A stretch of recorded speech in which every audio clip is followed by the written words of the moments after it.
எந்த ஒரு நல்ல காரியத்தையும் விளக்கேற்றி துவக்கி வைப்போம் இல்லையா? இன்னைக்கும் நம்ம வந்து இப்போ வந்து ஆன்லைன்ல குத்து விளக்கு தேடிலாம் நம்ம அலைய முடியாது. அதனால நம்ம விளக்கேற்றத்துலேருந்து இப்போ தொடங்குவோம். விளக்கேற்றுவது இருள் நீங்குவதற்கு. ஓகேவா?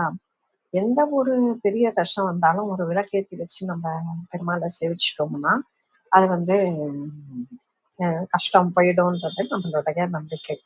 அதனால இப்ப திரி ஏற்றணும். கடவுளின் பாதத்தில் வைத்தால் காரியம் முடிஞ்சிடும். இவ்வளோ பெரிய விளக்க வார்க்கடலை வச்சு வையத்தை வச்சுலாம் நம்ம வந்து இப்ப நம்ம ஏற்ற முடியாது. நமக்கு தெரிஞ்ச விதத்துல நம்ம ஏத்தி பார்க்கலாம்.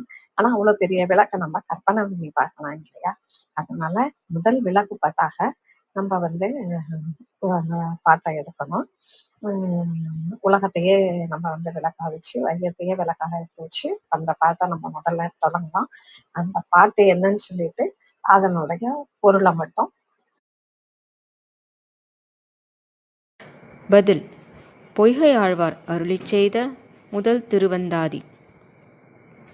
வையம் தகலியா வார்க்கடலே நெய்யாக வெய்யக் கதிரோன் விளக்காக செய்ய சுடராழியான் அடிக்கே சூட்டினேன் சொல் மாலை இடராழி நீங்குகவே என்று.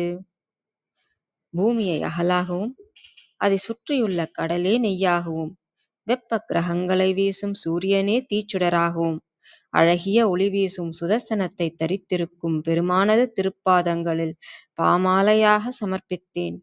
பகவானின் சேவைக்கு கடல் போல் ஏற்படும் துன்பங்கள் நீங்க அருள் புரிய வேண்டும். நன்றி.